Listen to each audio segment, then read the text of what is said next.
Hello folks, this is Anime Brian returning to my Let's Play of Corpse Party. Welcome to part 6, part of my Halloween October Marathon. Where I last left off, I finally completed part 3, or chapter 3.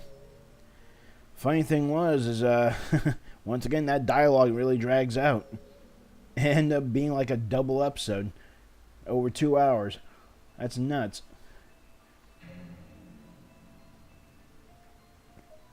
Well, at least I managed to get one chapter done in one shot, though. Technically, two, considering how long it was. Next is Purgatory.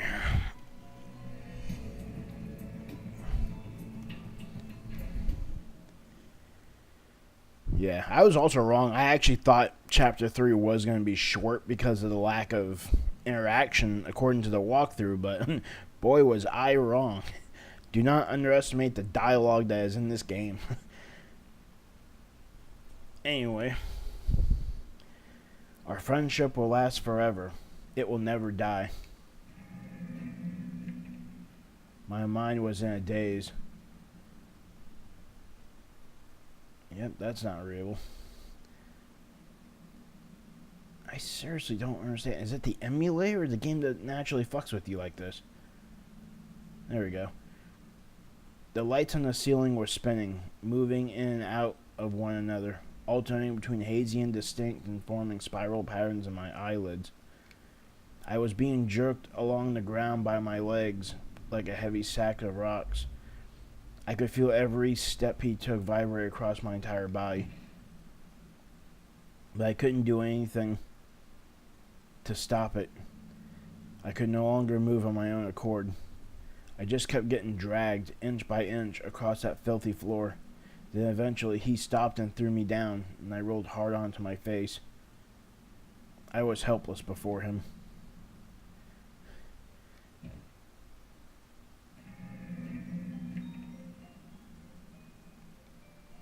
That piece of chocolate had fallen out of my pocket. I was pretty sure it did anyway. I wasn't about to let anyone else have it. Give it back, you bastard. The large man took my crumpled form and roughly flipped me back over by my legs, as if I were nothing more than a doll to him. I was facing him from the middle of the hallway as he readied his enormous hammer and looked right into my eyes. Was this it? Was I going to be killed now? Please, God, no. I was terrified, but not entirely. After all, she's coming to save me. Naho's coming. I know she is. She'll always come. She's my friend.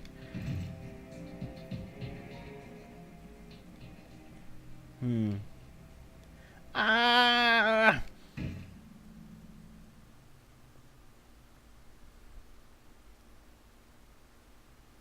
Purgatory.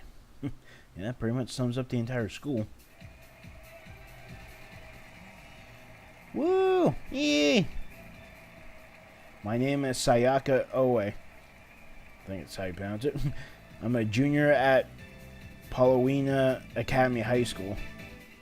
I'm just a normal girl, but my job conflicts with my studies, so I don't go to school at all that often. And this was the first day I had free in a while, so I called out my friend Naho, and we spent the whole day together having a blast. The last event on our schedule was a Twinkle Girls concert. They play every so often at a local venue called Club Beta, and they're all so incredibly cute. I try to catch them whenever I can. Recently, Twinkle had been performing on evening request shows, and they've been getting more and more attention, as well they should, you know. I joined them on the program a few times myself, and the group and I like to keep in touch through texts and tweets.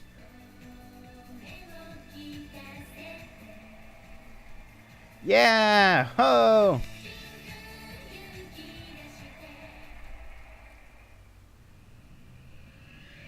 My eyes met with Naho's, and we both put our hands in the air like we just didn't care.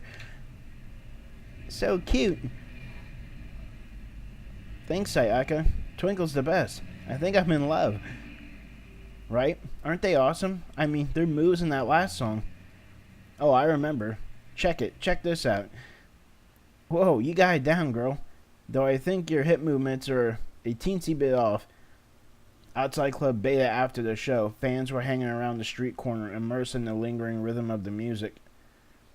I wanted to ride that wave myself, but didn't like the idea of blocking the road in the process, so Naho and I just pranced our way back to the station. Hey, check it out. I bought a towel. Naho began waving around a towel she had bought at the merchandise booth after the show. She looked like a matador taunting a pop idol. The new #1 fan. That's excellent. I'll have to buy one next time myself. Oh, it's still only 9. Hey, Sayaka, what say we drop by Gus on the way back? Come on, let's get ourselves some sweets to eat. Sounds pretty sweet to me. Leon. Give me a strawberry milk flan special, please. Whatever it was Naho had ordered, it sounded completely alien to me. The heck is that? It sounds super sugary. Something that'll put me in 7th heaven, that's what. It's covered in milk and ridiculously delicious. This is Naho Sanoki. We're in the same school, same year, same class. Our backgrounds are sort of similar, and well, we talk all the time and eat together and stuff. But most of all, just look how cute she is. When we're together, she even makes a gal like me all wobbly. I love this little lady. Point is, it's good, and you're welcome to try some if you like. Why, thank you. As for me, I believe I'll go with the butterful pancakes. Coming right up. They do say girls shouldn't ingest a lot of calories after 9 at night, but hell, we hadn't eaten anything all day, so I figured why not indulge a little. La la la la la la la la. Naho was gazing longingly at her towel while singing the melody of one of the Twinkle songs. She's usually a really cool and collected person, so I bet her classmates would flip out if they saw her like this. It was only when the two of us were alone together that she let loose with this feline-like personality of hers, and it always made me feel really special. You sure seemed like you had a great time. I'm glad you could join me. Naho slowly raised her head and looked into my eyes, and wow, what a gaze that girl had. I felt like I could lose myself in those perfect peepers. Huh? Something wrong? I'm worried about you, Sayaka. You haven't been getting enough rest lately, have you? I'd completely hidden my fatigue, but Naho somehow saw right through me. I could never keep anything from her. Yeah, I haven't really had weekends these last 2 months. Voice acting, soap operas, online radio. Yeah, I can definitely see the problem. I'll bet you're one to talk, though. Radio, ghost hunts, and oh yeah, aren't you supposed to be in a movie, too? Totally jelly, by the way. I'm just an extra. I'll be sitting behind Sakumu Sato, eating French food. Hooray for me. I didn't announce that yet, though. Where'd you hear about it? On Mr. Taguchi's blog, of course. He wrote a ton about it, all in boldface, and he told everybody to cheer you on as loud as they could. Oy vey. Her expression twisted into an exaggerated blob pose, and she sprawled out across the table. You can't say anything around that guy. For a while, I gazed at Naho, who had placed her chin on the table and puffed out her cheeks. Not sure how to break the silence. I tried switching subjects. Oh, hey, Naho. For my next radio show, I'm doing a special on scary stories. The deflated Naho suddenly reinflated. Guess I piqued their interest. You've got a great voice, and I'd love to have you as a guest speaker. You can be my expert commenting on ghost stories submitted by listeners. Her head still glued to the table, Naho fell deep into thought. She seemed oddly concerned. I couldn't miss the momentary twinkle in her eye, though. Success. I just needed to rebait the line, and she was as good as caught. Come on, please. For me. My listeners know we're friends, and I get a lot of messages asking me why you haven't been on the show yet. You'd be a big hit for sure. But more than anything, I really just want to see what it's like to co-host a show with my best buddy, Naho. Meow, meow. Oh, she mewed. She was showing interest. It wouldn't take much to get her to pounce on this old yarn now. Meow. Come on, come on. Meow. This was a thing that just sort of happened between us sometimes. She turned into a cat, and I'd play the part of of her master. There's some fancy cat food in it for you if you say yes. What's that supposed to mean exactly? I'll treat you to Cafe Quillfate None. Sound good? Oh. Naho's face lit up. Okay, I'll do it. Yeah, thank you. Thank you. I love you, Naho. Meow. Why are you hissing at me? I did it. I got in the green light. My smile couldn't have been bigger at that moment. Naho's popularity had exploded recently, so she had been having a hard time managing all the requests she's been getting to appear on other radio shows. I've been hoping to get a chance to tie our work together at some point, but I never imagined it'd be this easy. So with that out of the way, we sat back and enjoyed the hell out of our butterful pancakes and strawberry milk flan special. And before we knew it, it was past 10. Naho and I stood up and started down the road home, giggling and chatting the whole way. So Naho, when are you going to school again? Planned on it tomorrow. I've been ditching class a lot for work, but they said I should at least show up to hand in my report. Oh, okay. You're going to have to turn it in too, you know. They'll be asking for it next time you're there. Really? Well, whatever. It's just a report. It'll work itself out if I stay up all night. Oh, hey, you want to stop in and grab Kibiki's new book? You've been dying to read it, right? And his place is on the way, so... Oh, yes, please. Right this way, then, madame. Naho's house was literally on the way home from me, or rather, Mr. Kibiki's house, since that's where she'd been staying for the last little while. Due to various circumstances, Naho had been commuting to school from here rather than living with her parents. Supposedly she moved in to study under Mr. Kibiki, like his Padawan. She was always willing to go that extra mile, and I always admired that about her. Kibiki, I'm home. Welcome back. Not too cold out, I trust? Nah. Ah, hello. You must be. I was nervous as he looked me over, but he had very kind eyes. And man, was he ever hot. Like old school Japanese style hot. Good evening. It's a pleasure to meet you. My name is Sayaka Oe. I bowed quickly and Mr. Kibiki flashed a gentle smile. I'm Kibiki. Thanks for always looking out after Naho. She talks about you quite a lot. I'm so glad. I've also heard a lot about you, Mr. Kibiki. A laundry list of failed publications, no doubt. Oh no, that's not true at all.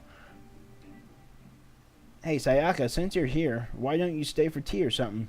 Kibiki bought some really amazing second flush Darjeeling.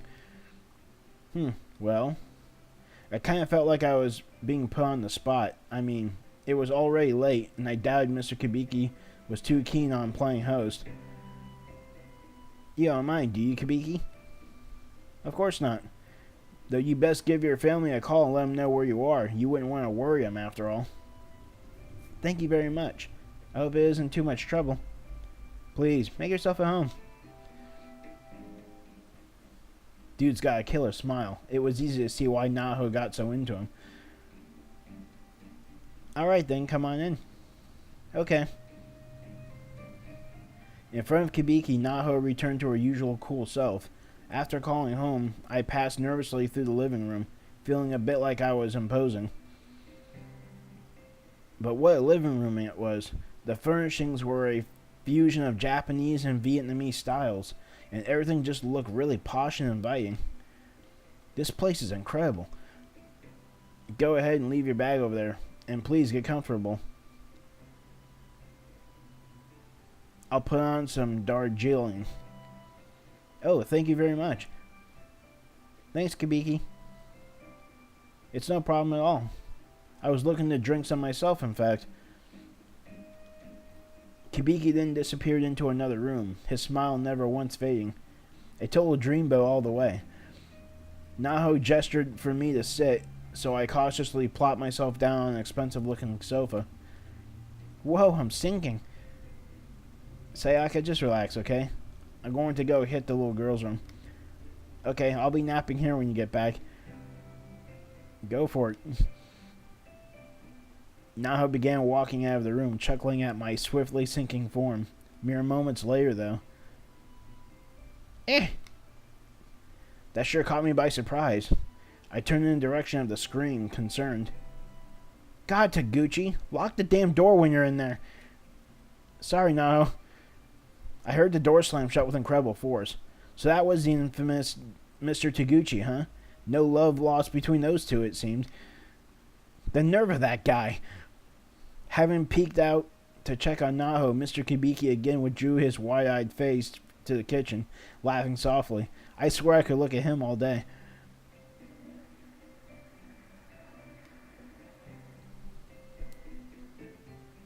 Trying to savor each single droplet of the deep crimson liquid in my cup, I slowly and carefully imbibed the tea that was placed before me.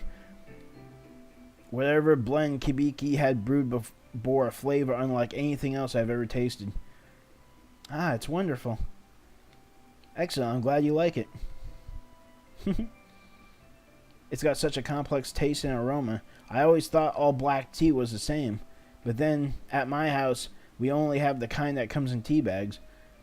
There's nothing wrong with tea that comes in bags. It's gotten quite good these days, in fact. This is just the way I'm used to drinking it. It's really delicious, Mr. Kibiki.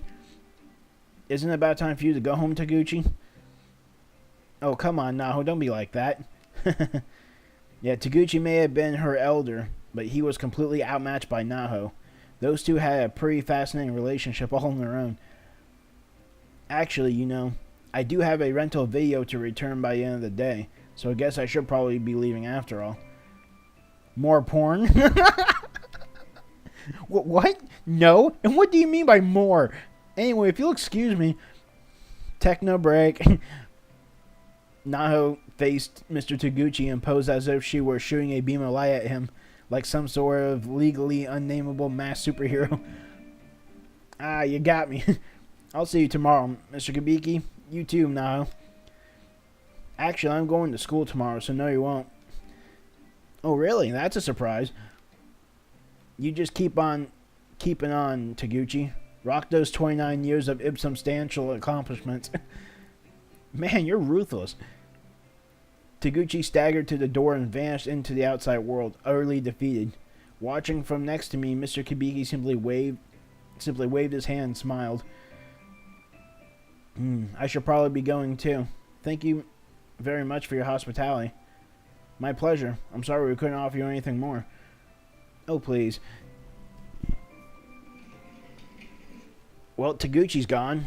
He got a pretty good head start, so I don't think you have to worry about running into him. Wow, you were ruthless. You're welcome back anytime. Please be careful on your way home. Thank you so much for everything. Have a good night. I stepped out from Kibiki's lovely home, and Naho walked me to the corner. The air felt crisp and cool against my cheeks. It had been positively lovely all day around. Before parting ways, I lent Naho one of the Twinkle CDs I had in my bag. Then we hugged and I began the short walk back to my own house. Thank you, Naho. This case you discovered with Heavenly Host Elementary, it's absolutely remarkable. If our investigation bears fruit, This could very well turn the world of occult research on its head. It's too good to pass up.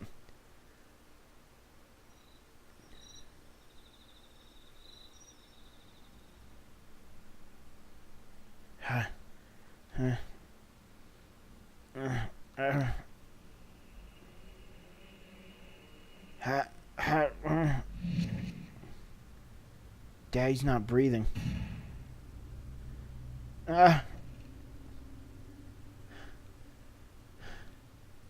Just a dream.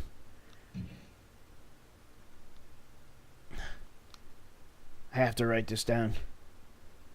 Sacred Ground Investigation File 2, K Prefecture, Heavenly Host Elementary, currently under investigation. Further progress.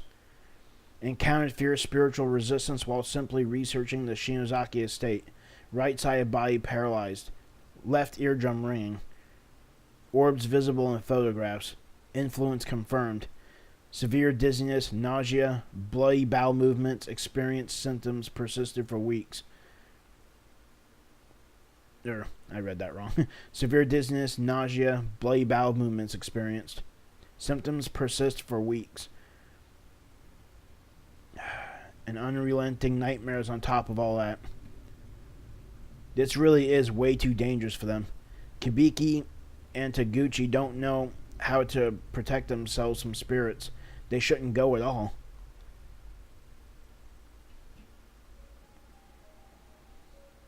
My name is Naho Sanoki. I travel the country investigating reports of haunted locations.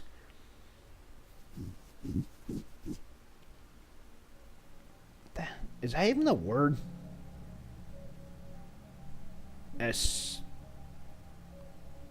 Assuaging clients' fears and doing whatever I can to help them. Recently, strange and unpleasant things had begun happening to me. I've been investigating a certain haunted ground for the last month and encountered a malevolent will more powerful than anything I had ever experienced. I attributed this to the paper doll I brought back with me, of the sort commonly used in curses. No doubt a bad idea, but invaluable for research. This is the reason I hesitated when Sayaka asked me to be on her radio show at the restaurant earlier. Ghost stories can actually provoke the spirits involved in them. I was afraid that whatever entity had latched on to me might have some negative effect on Sayaka as well. Unfortunately, aside from wreaking havoc on my physiology, the spirit didn't seem to be affecting those around me in any way.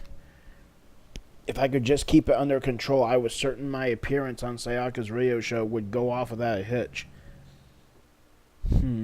Kibiki? I had gone to the kitchen for a glass of water, and though I hadn't noticed on my way down, I saw Kibiki fast asleep on the living room sofa as I headed back. Kibiki? You're going to catch a cold down there, you know, Kibiki. Sound asleep. Oh, Kibiki, you're so cute.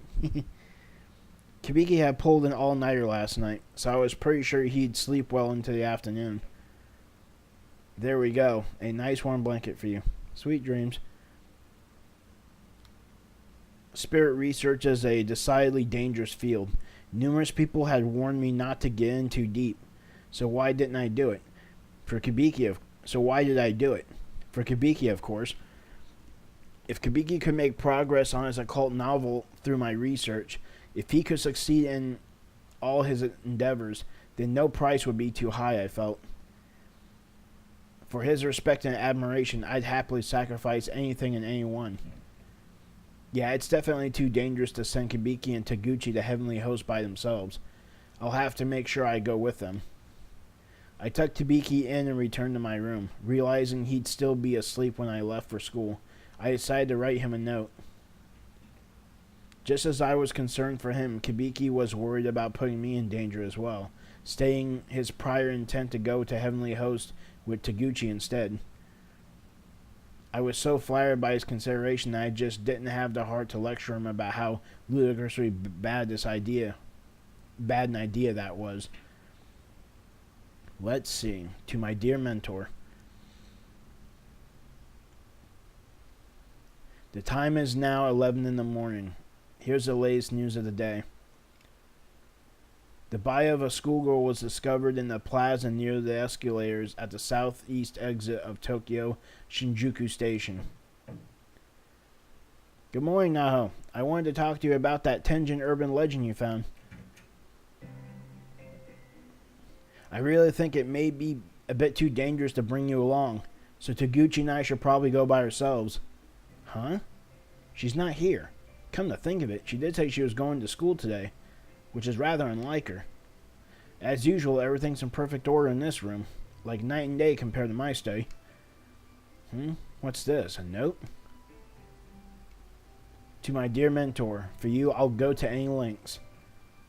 Based on my findings from old Tenjin Town records, I feel more confident that it is possible to return from the school using the escape plan we discussed. But you and Taguchi don't have the ability to resist spirits like I do. It would be far too dangerous in there for just the two of you. So when I get home from school today, I'll be joining you in performing the charm of Sachiko Shinozaki. I don't hold out much hope for our success, but if it works, you're seriously going to get the scoop to end all scoops. If I can help make lightning strike a third time for you with your editorial department, then you totally owe me a dinner. Naho. Thank you, Naho, but I really can't allow you to put yourself in danger like that. I know the escape plan. I'm going to go with trusty old Taguchi, and you're going to wait for us here.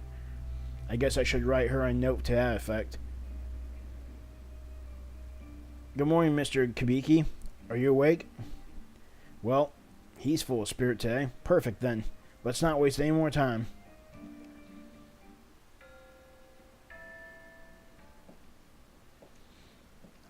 I went to school as soon as I finished my morning recording session, but by then it was already lunchtime and Naho had skipped class as usual.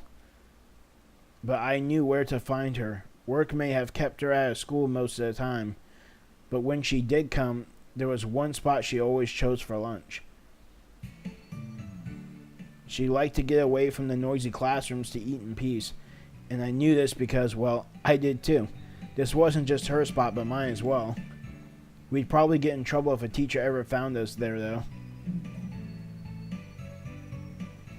See, the lock on the door leading to the school roof just happened to be broken, so, what a nice breeze. And that sunlight, too. Absolutely magical. There was a fence between the buildings to prevent students from falling, but it wasn't very high, so getting over it was a fairly simple task. Alley-oop. I crossed the gap, mindful of any stray gusts of wind. The best shade was on that side, so as long as I didn't look down, it was well worth the effort. And there she is. Oh, no! As expected, she was nestled right into her usual spot. The sight was positively picturesque. A high school girl all tucked away on the school roof, nose buried in a book with a nondescript paper dust jacket. I swear you could just paint any moment of this girl's life and it would make a fine portrait. Sayaka. Sayaka, hey there. Sorry to have kept you out so late at night. Hope your family wasn't mad at you or anything.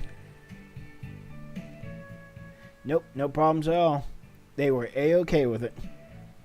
Oh ho, seems you trained them well. What are you implying? So hey, that book from Mr. Kibiki you lent me yesterday. Freaking awesome.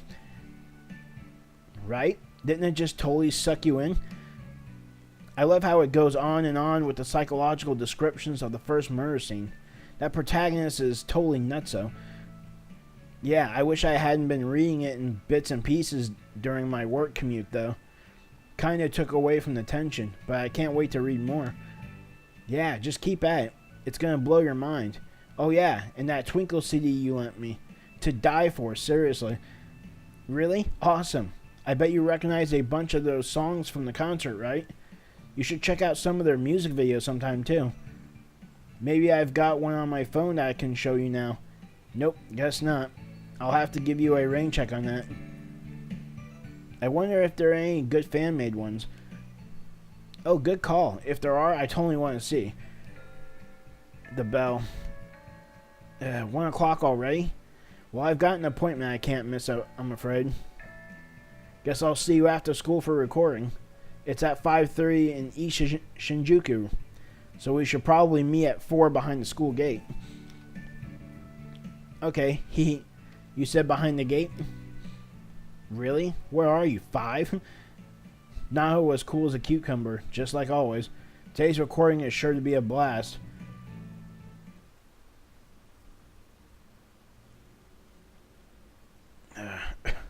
This one's persistent, I'll give her that.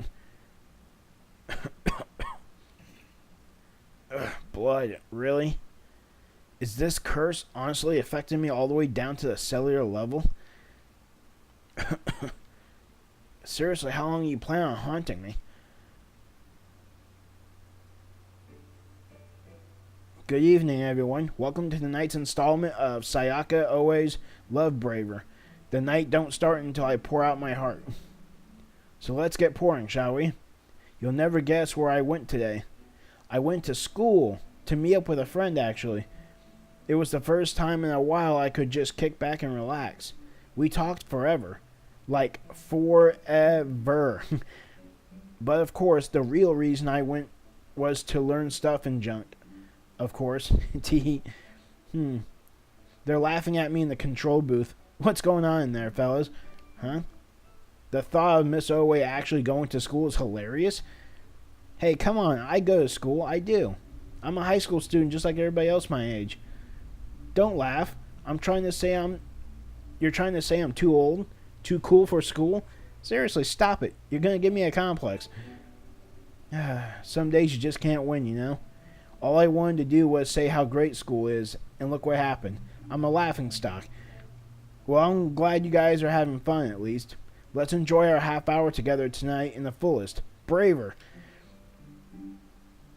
Sayaka's on-air personality was incredible. I was absolutely listening to a pro at work, and she had me hooked from the moment the show began. Okay, that wraps up the intro. Miss Sanoke, please head into the booth. On my way. It was my turn now as guest speaker. When I entered the recording booth, Sayaka sat facing her mic and waved me over. Hiya, girlfriend.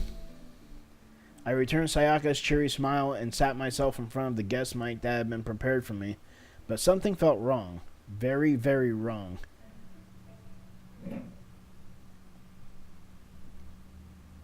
What's the matter? Oh, it's nothing. I just felt dizzy for a second. Well, the camera's on you now, so wear your cutest face, okay? Roger that.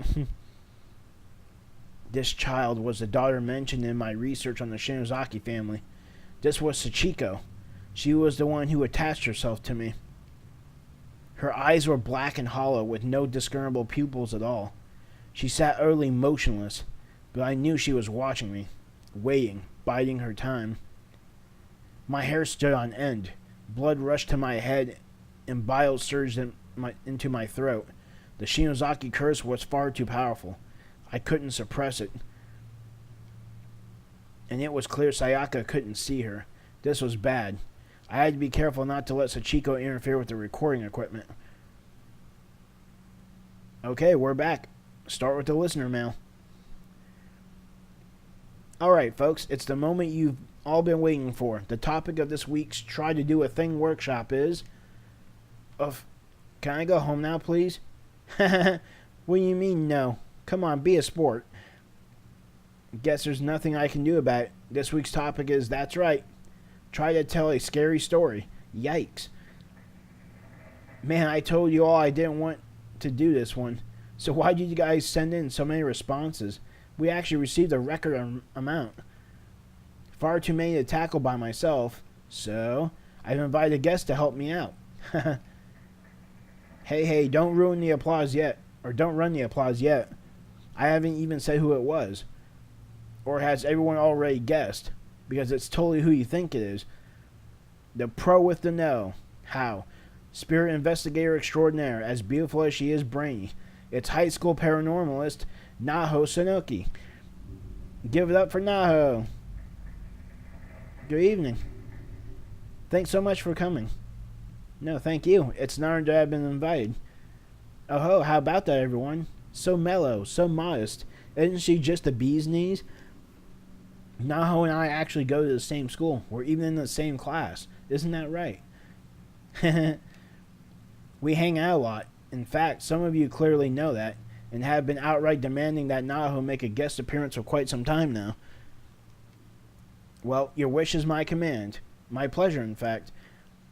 I think I may even be more thrilled to have her here than you guys. Anyway, given today's theme, Naho seemed a perfect guest.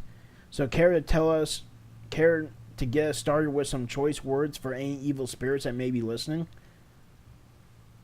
Tremble on the border between this life and the next, under my 7 stars. That's what I'm talking about. Those ghosties have got to be shivering in their ethereal booties after hearing something like that. So let's get right to the listener letters, shall we? Here's a scary story from one Junpei Nagi of M City in Tokyo. In my experience, adverse spiritual manifestations from my research had always been easy enough to keep at bay with my powers, but this one was different. For this energy to be completely visible in broad daylight, I've never seen anything like it. This was bad. My head was splitting, but the cameras were rolling, so to speak, so I had to at least keep myself from coughing up blood again. Naho was grabbing her skirt tightly with both hands, muscles completely rigid. My. Was she actually getting nervous? How unlike her. I kind of grinned internally a bit at the sight of Naho acting all girly and scared. It was adorable, as I like to say, but I still had to shut it, host. Thunk, I slid the door, and there before me I saw a pair of eyes staring intently right into my very soul. Wow, that is so super freaky. How about it, Naho? This has got to be fake, right? Mr. Mizuno of Kyoto is just pulling our leg, right? He may be, but with only this evidence to go on, it's hard to judge the authenticity of the claim. So what you're saying is, it might actually be real? Yeah? That is a possibility, yes. Oh no, please. Actually, I've noticed something even more frightening since the segment began. Naho, your focus keeps drifting over to the corner of the booth. Well, don't tell me. Is there somebody there? Is there? Oh, I'm getting chills. Do we have another guest with us today? An uninvited one? Please say yes. Or please say no. No, we're fine. This seemed a perfect twist to up the tension of the segment, but the look on Naho's face suggested I may have been onto something, which was terrifying. Her guest spot on the show may have just been fun and games, but I knew Naho was well versed in spiritual matters, so she actually sensed something. I'd never really taken this ghost stuff too seriously before, but it might have just been because I didn't understand it. It was like a whole other world. Unbeknownst to me, the time was coming up if I'd finally start to treat it with the caution and respect it deserved, but by then it would be too late. Great work, everyone. That's a wrap. The recording ending without incident, as far as anybody knew. Sayaka tossed a piece of chocolate into her mouth that she seemed to have brought with her. She was as casual and relaxed as can be. So, out with it. Did you see something in the booth or not?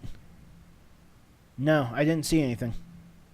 I glanced back into the recording booth, so Chico's spirit had disappeared a little while ago. I felt it was best to act as if nothing had happened and successfully managed to steer the topic of conversation elsewhere until... What the? What's wrong? Was someone talking out here during the recording? No way would any of us make a rookie mistake like that. You wouldn't be able to hear us from inside the booth anyway. There's something on the tape though. Sounds like a voice to me. Huh? Where? Here, during this exchange. Mr. Mizuno of Kyoto is just pulling our leg, right? He may be, but with only this evidence to go on. I'm only hearing those two. You don't hear a third voice? Mr. Mizuno Kyo is just pulling our leg, right? He may be, but with only this evidence to go on. Right there. After Miss Sonoki says he may be. Mr. Mizuno of Kyo is just pulling our leg, right? He may be, but with only this evidence to go on. He may be, but with only this evidence to go on, pulling our leg, right? He may be, but with only this evidence to go on. Oh God, there is a voice. It's saying, I'm watching you, right? He may be, but with only... Whoa! Ah! You've got to be kidding me. It's in the recording for sure. Ah! That's so creepy. Is this for real? An actual EVP? Ah! Hey, what's going on? Hey, what's the matter? Pull yourself together. Ah! Suddenly the director began to clutch at his throat and thrash around. His face was bright red and his mouth frothed over as he struggled to breathe. Hold him down. He's gonna knock everything over and hurt himself. Yes, sir. Is it over? What was that? Some kind of seizure? Oh crap, he's not breathing. What? God. Call an ambulance, quickly. He needs CPR. Okay. Come on, keep it together, man. The hell's going on? Send the guest home, we're done. Sayaka's usual smiling countenance had been replaced by a thin mouth and a cold sweat. There was no doubt about it. This was the influence of that spirit. This sort of thing must be a huge shock for someone who had never had contact with the spirit world before. I regretted appearing on the program after all.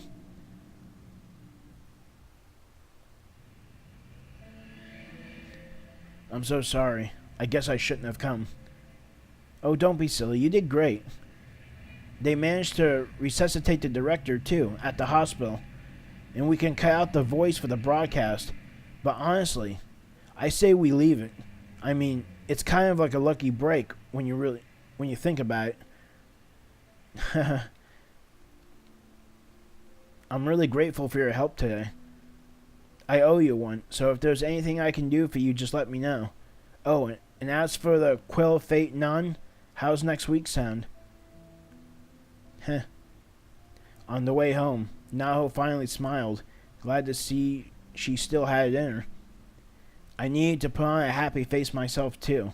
I was afraid if I seemed too gloomy, it would bring Naho down, and she hadn't done anything wrong. I had to let her know how grateful I was, and try to bring her spirits back up. The two of us parted ways on a corner near our houses, as I needed to stop in at a convenience store for some groceries. See you later. Thanks again. You too. Good night. I never before felt such a strong, persistent spiritual presence. I had a considerable amount of power within me, and usually it was more than enough to disperse any malicious wills that dared draw near. But even with all my concentration, I'd still put Sayaka and her co-workers in grave danger. They easily could have been killed by the curse. For the sake of dear Kibiki's safety, we really should have put the kibosh on the entire investigation into the Shinozaki family line a lot sooner. But it was too late to call it off. But it wasn't too late to call it off. As far as I knew, I was going to pull out from the Heavenly Host Elementary case altogether. I made up my mind. I should probably undergo a traditional spirit exorcism as soon as possible. It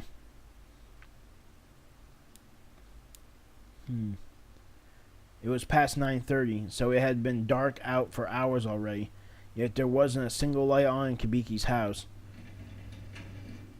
Kibiki? No signs of life. Somehow, the whole house felt larger and emptier than ever before. Kibiki? Kibiki, are you sleeping? I peeked into his study, but he wasn't there. Nor was he anywhere else. The house was deserted. Now, Kibiki's meetings for work were always held at irregular times, so this wasn't unprecedented or anything. But the atmosphere inside just felt different, somehow. There was this peculiar silence, as if no one had ever lived there in the first place. I'm watching you. Something just seemed very, very wrong. It was like someone was watching me, sneering at me.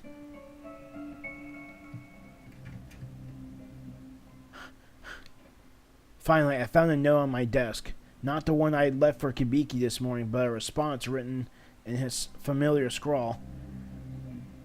Dear Naho, thank you for your concern. I couldn't live with myself if I exposed you to any more danger on my behalf, however. Taguchi and I have gone to Heavenly Host Elementary. We've noted the way back, so please don't worry. We'll return safe and sound. And if we're successful, let's all go out for a nice meal together, okay? No!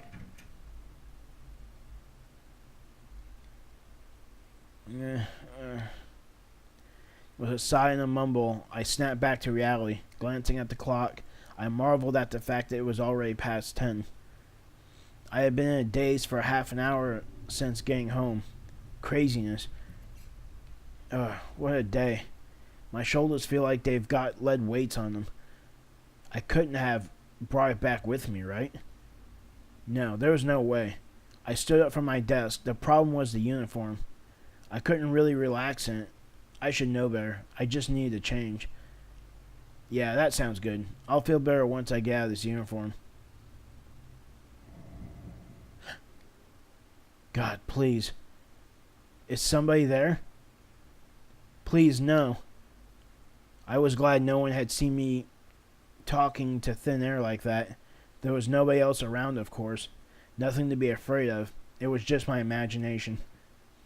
I really, really need to get out of my uniform. So once again, I start changing one.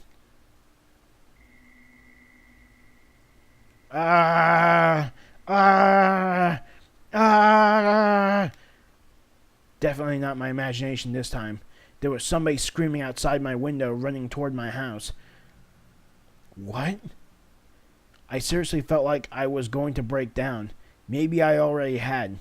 Opening the curtain slowly, I peered outside to see who it was. Wait, is that Naho? I couldn't see her face clearly, being on the second floor and all, but that was Naho all right. She was crying like a mad woman. She looked awful. Sayaka! What's wrong, Naho? Naho? Sayaka, it's Kibiki. Kibiki crossed over. Okay, just calm down, Naho. Tell me what happened. Where is Mr. Kibiki? I don't know what to do. I don't know what to do. It's all my fault. If Kibiki were to die in there...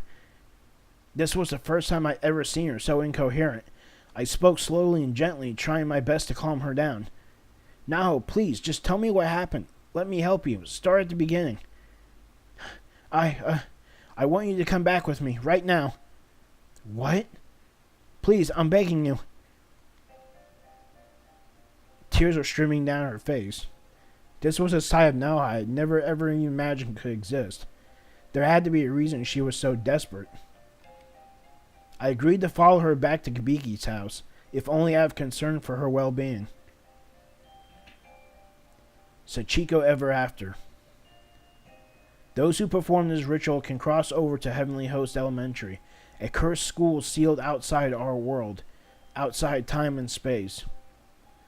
It's a locus of powerful energy, and the effect it had on me thus far had been disturbing enough that I decided to abandon my investigation. But before I could convey that to Kibiki, he crossed over without me, taking only Taguchi for backup. So please, Sayaka, you're my only hope at this point. Will you come with me to Heavenly Host so I can rescue Kibiki? I didn't really get any of what she was saying. Heavenly Host Elementary? A cursed school? And this was all to rescue Kabiki? What was in there exactly that he needed rescuing from? The one thing I didn't understand was that I'd be accompanying Naho to some unsafe, unfamiliar spirit world. I couldn't just casually agree to go with her. So, this place I'd be going with you is dangerous then? I scare easily, you know. Please, I can't form the ritual by myself. You're the only person I can count on. And I swear I'll protect you no matter what. Her face was the most disheveled I'd ever seen it, and she was practically begging. I knew two sides to this girl. Her cool and collected professional persona, and her cat to my master. But this panicked desperation fit neither of them. The words I'd spoken to her following our recording session suddenly popped in my head. I owe you one, so if there's anything I can do for you, just let me know. Kabiki. I took one more look at Naho's tear-stained face, and I just knew I couldn't turn away from her in this time of need. Naho, do you really promise to protect me? Uh-huh. A ray of hope lit up Naho's face like a flower in bloom, and I knew I'd made the right decision. All right then, I'm in. What are friends for, after all? Sayaka. Thank you, Sayaka. I just couldn't bear to see her cry like that. A face as cute as hers deserved to wear a smile at all times. We'll be out for a while, though, right? You mind if I run back home first and take care of some things before we go? Okay, I'll be waiting for you here, butt naked. Not a good idea. You'll catch your death of cold. Anyway, I'll be right back.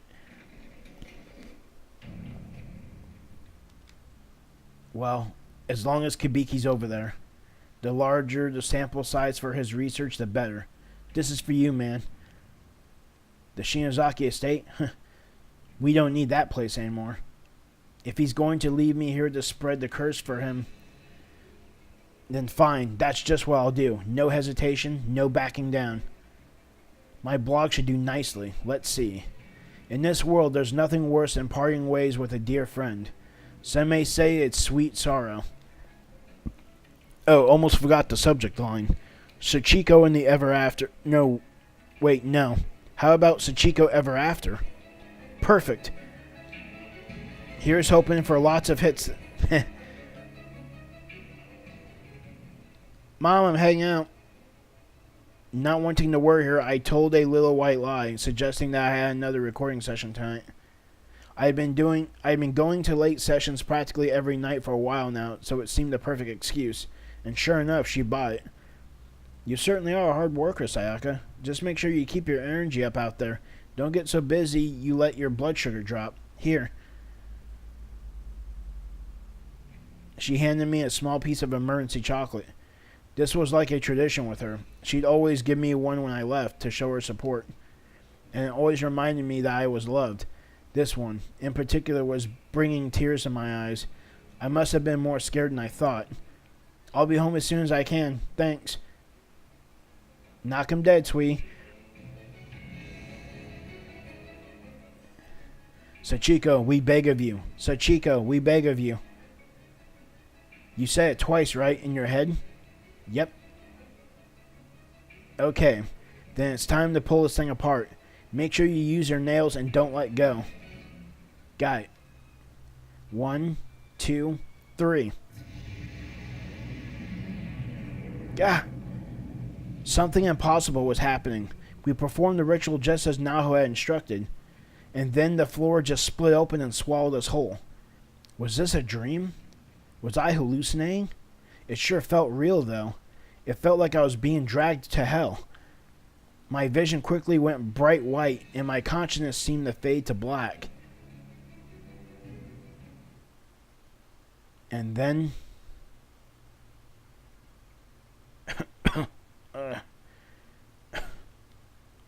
I felt dust or sand filling my mouth, and I sprang to my feet, choking.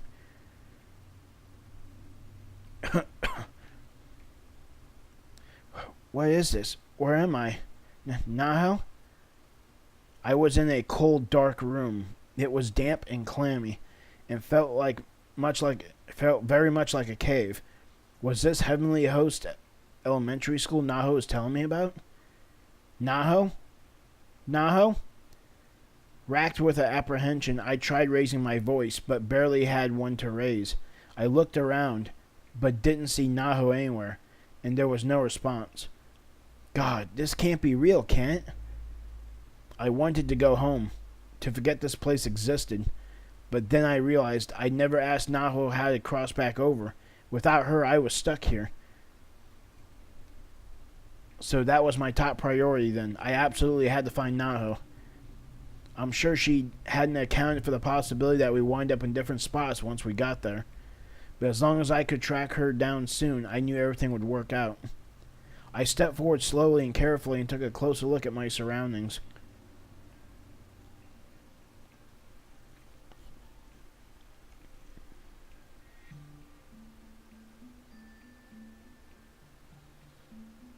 Well, not much to see here.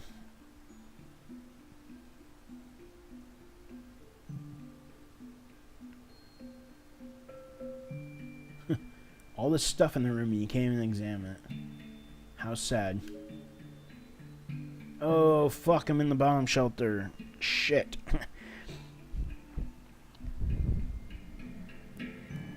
Let's see. Head to the far end of the hallway to your west. Just southwest of the girls' room. Multiple events will occur along the way. Continue onwards after each one until you reach the end of the hallway.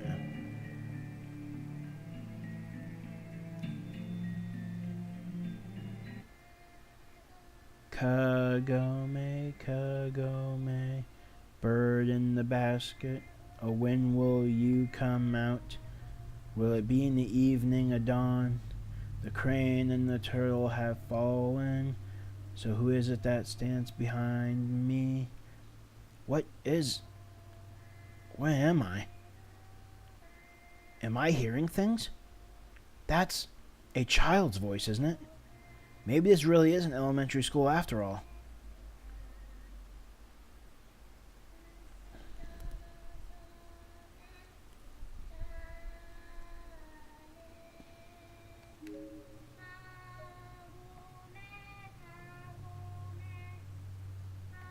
Damn, that is getting louder.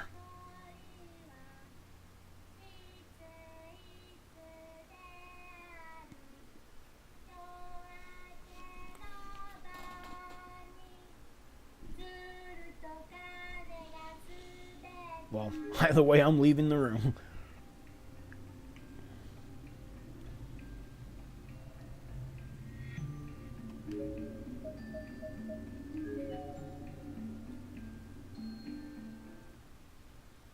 Yeah. The lights flickered, and I could swear I saw something up on the path ahead. Probably just my eyes playing tricks on me, right?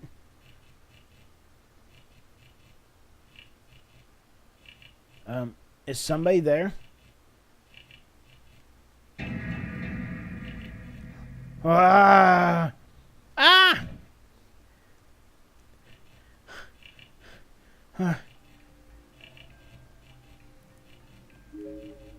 Creepy ass angry ghost.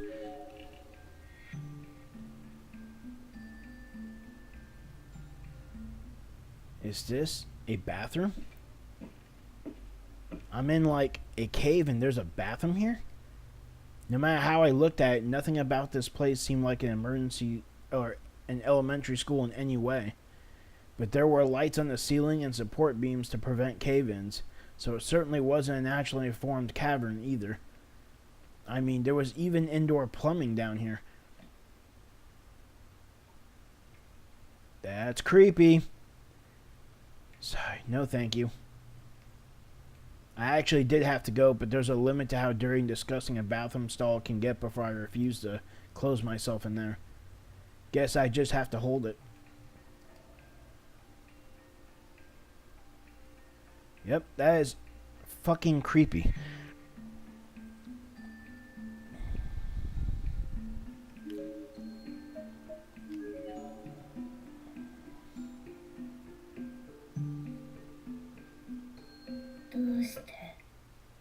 Why? Why? Save me. Help me, please. It hurts. Please, stop. I could hear the voices of children who seemed to be in pain or distress.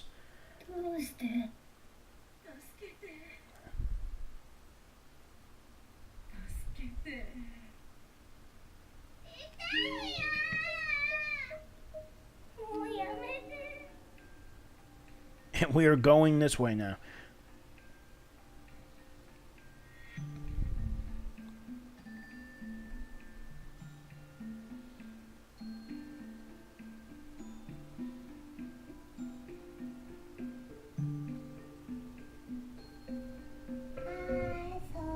Let's play. Come and get me. I'm over here. I'm over here. No, I'm over here. No, I'm over here. No, I'm over here. I could hear children calling for me, hiding, and goading me to find them. No. Let's keep going forward.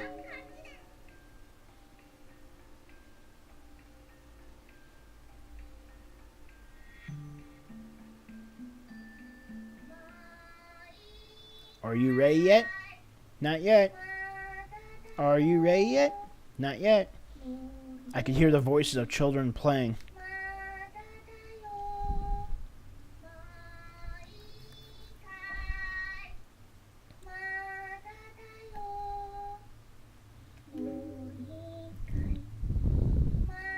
Center of the northeastern hallway.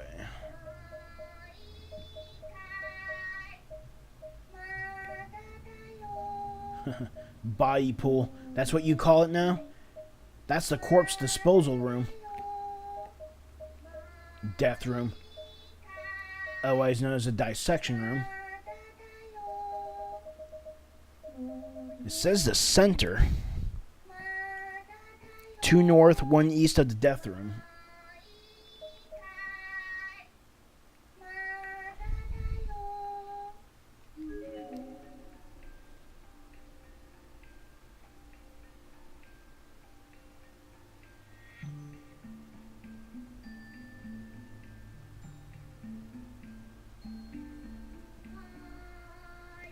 You may proceed.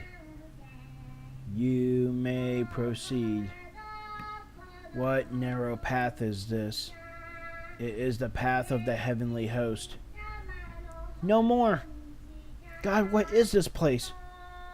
Where even am I?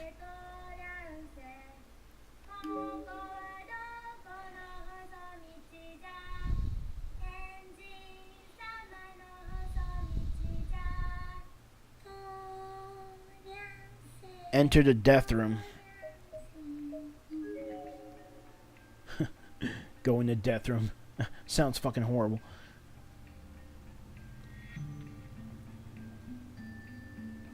The door is thoroughly sealed. There's no way to get inside. It's locked up tight. That's odd. It says enter the death room. Stupid walkthrough, I swear to God. I can't enter the fucking death room.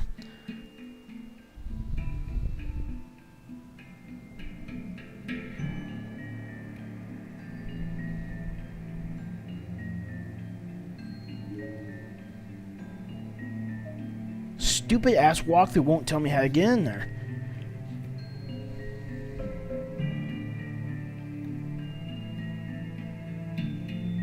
Well, it's fucking locked, so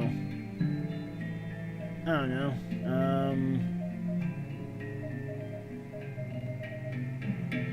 Guess I'm on my own on this one. Since the walkthrough won't tell me how to fucking proceed, I better keep an eye out for wrong ends.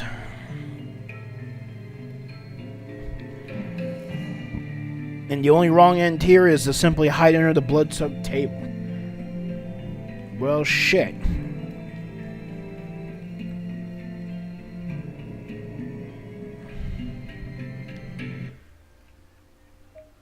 Fuck. I don't know, go to the body pool room.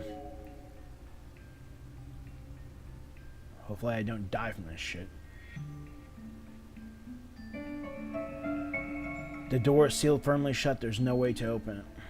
Lovely.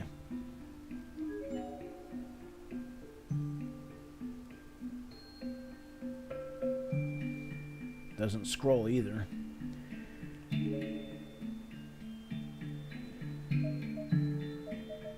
I don't know, go to the very end of the hall.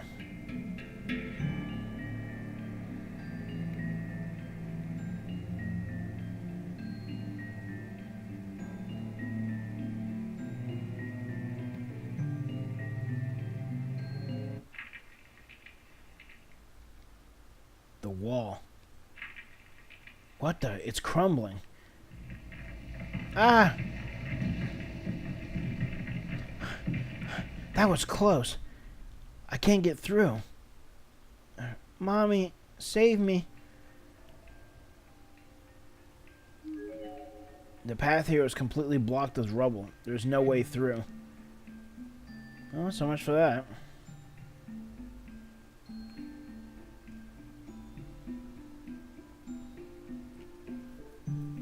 Well, so much for that. Let's go in this hallway.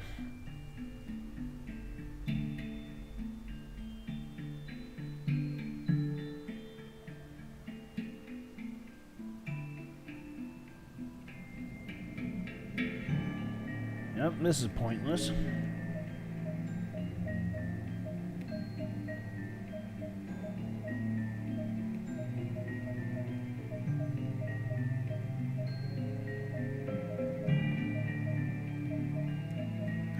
Go this way, I guess.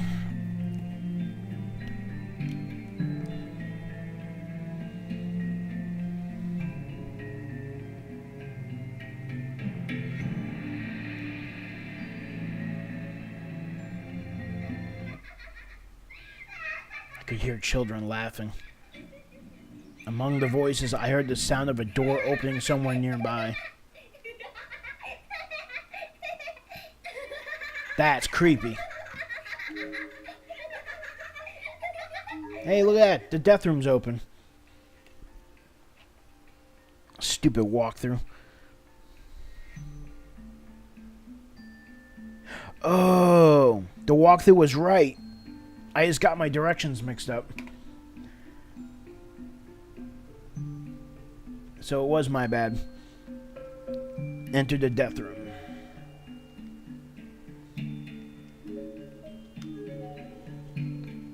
Yeah, the thing says northeastern hallway. Whoops. I didn't think this place could get any darker, but this room proved me wrong. It was completely and utterly devoid of all light. My only indication as to its size was the bloop, bloop sound of dripping water from somewhere inside. And based on the echo, it didn't seem too big. I was perfectly content to leave it at that, honestly, but I couldn't, because I knew Naho might have been in there, seized with fear and panic. She usually kept a cool head, sure, but I'd just seen what she looked like when she didn't, and it worried the hell out of me, so I had to know. Naho? No response. Not that I heard. Anyway, that dripping wasn't very loud, but it echoed enough that it could conceivably obscure the sound of a person's voice. As long as I kept the door to this room open, though, the pale light of the corridor would filter in, and I'd be able to see the exit. It may not have illuminated much, but at least I'd be able to find my way around in a pinch. So I swallowed my fear and walked into the darkness. Ugh, gross. What's that smell? It stinks to high heaven. Is something rotting in here? Ugh. Ew, what spilled? It's all over my leg. Without thinking, I smacked my hand against my leg as if trying to knock off whatever was stuck to it. What is this? The metallic smell was so thick that I almost couldn't breathe. Was it blood? Did I just wipe blood on my hand? No, it couldn't be. I got a sudden itch on my thigh, so I impulsively reached down and scratched it. And in doing so, a small, rice-sized bead stuck to the ball of my finger. But in this all-consuming darkness, I had no way to tell what it was. It felt an awful lot like a grain of rice, though. even smushing and smearing like one when I kneaded it between my thumb and forefinger. What is this thing? Skin from my thigh? Crap, I hope not. Huh? The lights. Oh God, what is this place? The source of the horrible smell was suddenly clear. This room was absolutely drenched from wall to wall and ceiling to floor with blood and human viscera. How many gallons of blood must there have been to coat this entire room? And worst part was, none of it was dry. It was all wet. It was all fresh. There were indistinguishable chunks of flesh and bone everywhere. Just what kinds of twisted things was this room being used for? Huh? I scratched my itching thigh again with my finger, then looked down at my legs, and all at once my blood ran cold. What? Ah! Ah! A swarm of little white bugs was wiggling around on both my legs. That's what I'd squished between my fingers, but there were so many more, and they were also on my skirt, on my socks, even inside my shoes. Ah! I fell into a state of total panic. I threw off my shoes and began frantically. I just want to read. And I frantically brushing myself off with my arms. I grabbed the hem of my skirt and the collars of my socks and shook the hell out of them, too, trying to knock as many bugs off my body as I possibly could. Stumbling around, I accidentally planted the heel of my sock into a murky puddle of red liquid. My mind went blank with disgust. Gross, gross, gross, gross. I can't take this anymore. Calm down, Sayaka.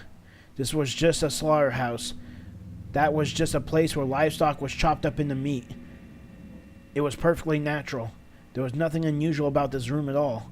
The blood, the chunks of flesh and bone, probably all just from animals.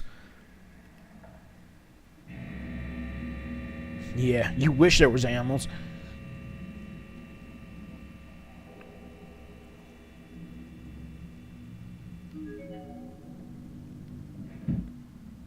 Filthy buckets littered the room. Each one was stuffed with reddish-black globs of meat and quivering yellow and white liquid. In most of them, femur-like bones adorned the surface, but one of them seemed to be a far more horrid stew than the others. And that's because one of them was full of arms, human arms, several of them, jutting out above the bucket lip and practically waving at passerbys. Screams are strange beasts because they're basically override all sense of logic and reason within a person's mind. Quite naturally, quite automatically in my shock, a scream forced its way out from inside my body, from the very pit of my stomach. My senses had become razor sharp. I could faintly hear footsteps approaching from the hall outside the room. My stomach tightened, stopping the next scream in my throat. I was sure of it. In the corridor just outside this room, someone or something was coming this way, and judging by the sound, it sure wasn't Naho. Another scream threatened to slip out. I quickly stifled it. The last thing I needed was to give away my position.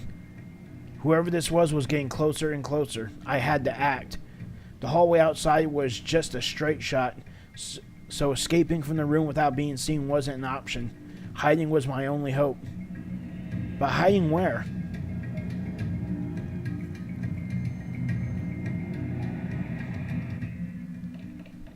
The footsteps were approaching fast. I ran over to the large cabinet on the other side of the room. Please, open. The doors opened without difficulty, but they were the sort that automatically closed when left unintended. Oh well, no time for second guessing now. I turned around and jammed myself end first into the closet, grabbing the edges of the closing doors with my fingers and pulling them for all my worth.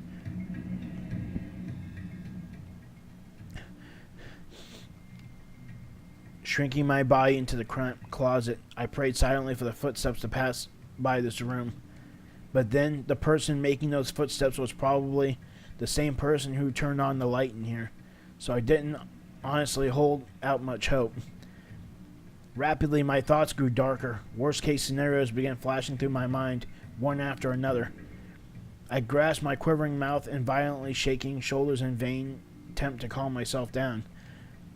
I clenched my eyes shut and willed myself to swallow any sounds that may otherwise have leaked out. No. Naho, please, help me.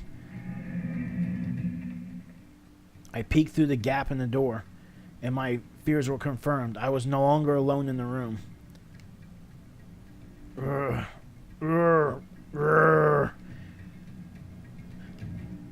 The thing that was in here with me was horrible. He seemed not quite human, but not really anything else either. And whatever he was, I was scared to death of him.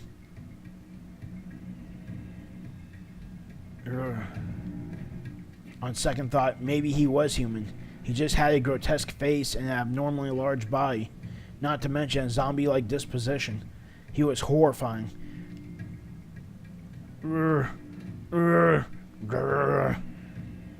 He had the limp body of a girl tossed over his shoulder. He walked over to the blood-covered table at the center of the room and violently threw her down onto it.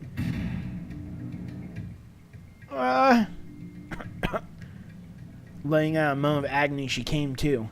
My God, she was still alive. Ah! Ah! It hurts! It hurts!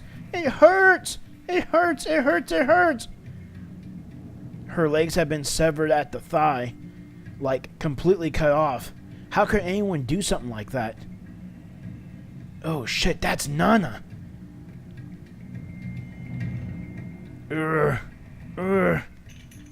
No! The man straddled the girl and tied both of her arms into metal restraints attached to the table. No, what was he planning on doing to her?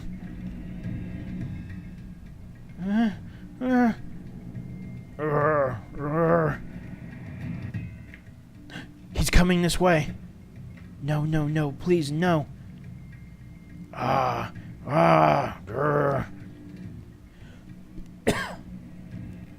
The man passed right by the standing closet, instead turning his attention toward the nearby corner of the room, where he began rummaging through a toolbox. He was utterly careless about it, tossing aside any tools he didn't need. Hammers and drills were clanging on the ground, with some sliding under the table. Each time a tool fell, he'd bend down and scoop it up. If I had hidden under that table, I absolutely would have been found just now. Before long, he pulled out a large pair of pliers. Returning to the girl's side, he once again stepped up onto the table and straddled her body. What is he going to do with those exactly?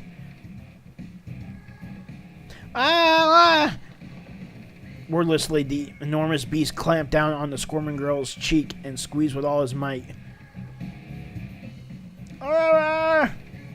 Then, as far as I was able to determine from my vantage point, he forced her mouth open and shoved the pliers inside.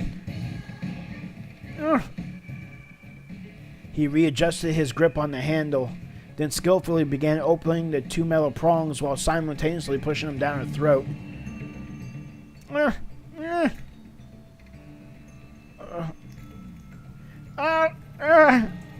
No, stop. Finally, grasping the girl's tongue with his pliers, the man suddenly yanked his arm upward in one single powerful movement, tearing it from her mouth.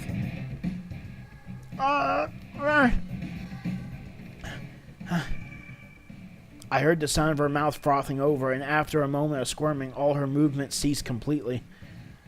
That's when I lost it. Tears were streaming down my face, and I began peeing myself uncontrollably. Urine was pooling along the bottom of the cabinet.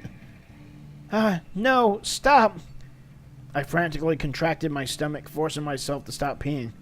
If any of it leaked out from here and gave my position away, I'd be a goner for sure. My stomach immediately fought this sudden denial with a painful cramp. Please, please don't do this now. The man tossed the severed tongue into an aluminum bucket at his feet, then roughly threw the pliers back into the toolbox with an ear-splitting clatter. He grabbed the bucket containing the tongue and slowly disappeared from the room.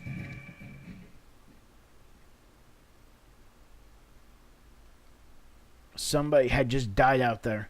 I was in shock. What I'd seen had literally scared the piss out of me. I didn't think that ever actually happened. I had to get out of this room. If I stayed here until he came back, and if he found my hiding place, I could easily be the next one to die on that table. Slowly and shakily, I opened the cabinet doors and re-emerged. The girl was still as a board. She almost looked alive, albeit gravely wounded, but her mannequin-like lack of any emotion whatsoever said it all. I stared at this fresh corpse, and it just felt so many conflicting emotions welling up inside me. I exited the room, fighting back more screams from the pit of my stomach that seemed insistent on coming out. No, what is this place? If I'm dreaming, somebody wake me up, please. But I knew it wasn't a dream. I accepted that this place was real, even though it differed greatly from any reality I'd ever known before. My brain was quickly nearing its breaking point. A stupefying fog clouded my mind's circuits. Naho! Please, or help me, please!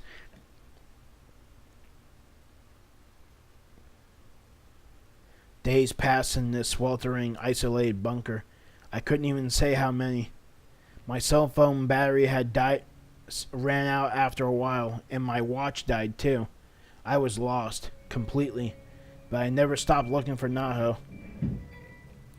I hadn't eaten anything. I hadn't drunk anything. I'd slept so many times, I couldn't even begin to estimate how long I'd been trapped in here. The chocolate my mom gave me was still in my pocket, but I couldn't bring myself to eat it. I felt like it represented an important bond between me and her.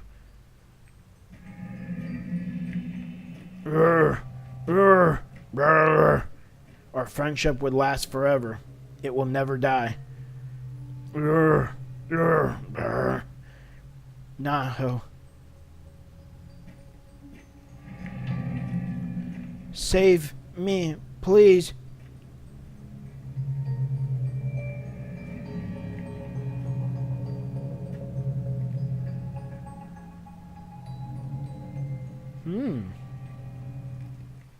Hee. Yummy.